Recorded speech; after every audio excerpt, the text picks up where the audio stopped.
বিসমিল্লাহ বলে বন্ধুরা শুরু করলাম আরেকটি নতুন ধরনের রেসিপি। বন্ধুরা, মিষ্টি কুমড়া শাক দিয়ে চিংড়ি মাছ দিয়ে রান্না করবো। মিষ্টি কুমড়া শাকটা এনে কেটে ধুয়ে পরিষ্কার করে নিয়েছি। এখন চুলায় পাতিল বসিয়ে দিছি, সেখানে কিছুটা পেঁয়াজ কুচি এবং রসুন থেতো করে দিয়েছি বন্ধুরা। দিয়ে তারপর একটুখানি বাদামি কালার করে নেব। তারপর হালকা হালকা কিছু মশলা দিব, বেশি মশলা দিব না।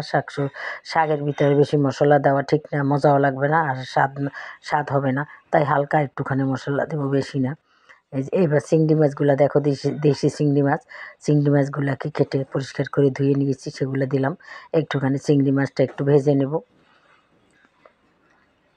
হয়ে গেছে বন্ধুরা চিংড়ি মাছটা ভাজা। এখন সামান্য একটু হলুদ দেব, সামান্য একটুখানি মরিচ দেবো, কারণ কাঁচা মরিচ দেবো সেই জন্য বন্ধুরা। আর এই যে পরিমাণ মতো লবণ দিয়ে দিলাম। দিয়ে এখন আমি সুন্দর করে একটু পানি দিয়ে আমি কষিয়ে নেব। মশলাটাকে কষিয়ে নিয়ে তারপর শাকটা দিয়ে দেবো। ওই শাকটা দিয়ে দিয়েছি বন্ধুরা। দিয়ে এখন আমি নাড়াচাড়া করে নেব। মিষ্টি কুমড়ার শাক চিংড়ি মাছ দিয়ে রান্না করলে অনেক স্বাদের হয়। অন্য মাছ মাংস তোমাকে আর লাগবে না, এই শাকের কাছে কিছুই লাগবে না। এইরকম একটা শাক বন্ধুরা। যাই হোক বন্ধুরা, এখন আমার শাকটা ঢাকনা দিয়ে দিলাম, কিছুক্ষণ সিদ্ধ হয়ে যাবে। তারপরে দেখো কিছুটা কাঁচামরিচ অ্যাড করে দিলাম, কারণ মরিচ গুঁড়া তো দেই নাই, সামান্য একটু দিয়েছি, সেই জন্য বেশ কিছুটা কাঁচামরিচ দিয়েছি। দিয়ে বন্ধুরা এখন আবার সুন্দর করে কষিয়ে নেব। তারপর সামান্য একটু পানি দেব, দিয়ে ভালো করে সেদ্ধ করে শাকটাকে তৈরি করে নেব। একটু ঝোল ঝোল থাকবে বন্ধুরা, চিংড়ি মাছ দিয়ে রান্না করতেছি, তাই একটু ঝোল ঝোল খুবই ভালো লাগে। তাই বন্ধুরা, তোমরা যে যেখান থেকে আমার এই রেসিপিটা দেখো না কেন, অবশ্যই একটা লাইক দিয়ে দেখবে বন্ধুরা, আর আমার পাশে থাকবে। আমিও তোমাদের পাশে সব সময় থাকবো আশা করি। প্রায় হয়ে আসছে বন্ধুরা। শাক সবজি খাওয়া অনেক ভালো।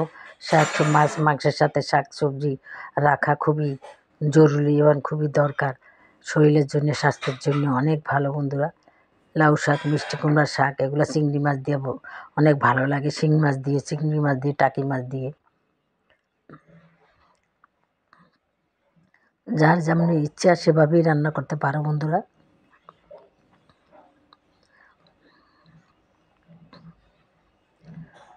প্রায় হয়ে আসছে বন্ধুরা।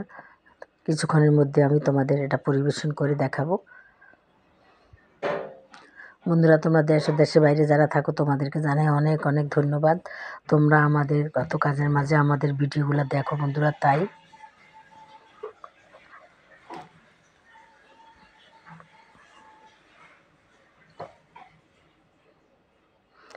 শাকটা দেখতে কত লোভনীয় হয়েছে, খেতে যে কি দারুণ হবে সেটা বলার মতো না বন্ধুরা। এটা রান্না করে যখন খাবে তোমরা, তখনই বুঝতে পারবে যে এই শাকগুলো কেমন লাগে। তাহলে দেখো বন্ধুরা, হয়ে গেছে আমার এই যে মিষ্টি কুমড়ার শাক এবং চিংড়ি মাছের রেসিপি। তোমাদের কাছে কেমন লাগে? যদি ভালো লাগে তাহলে তোমরা এভাবে বাজার থেকে এনে কেটে দিয়ে পরিষ্কার করে রান্না করে খাবে। আর যদি বেশি ভালো লাগে তাহলে আমাকে অবশ্যই এটা লাইক দিবে, আমার চ্যানেলটাকে সাবস্ক্রাইব করে দেবে এবং শেয়ার করে দেবে। তাহলেই আমি সব সময় এই ধরনের রেসিপি নিয়ে আসবো। তাহলে বন্ধুরা, আজকের মতো রাখি। যে যেখানে থাকো ভালো থাকো। আসসালামু আলাইকুম, খোদা হাফিজ।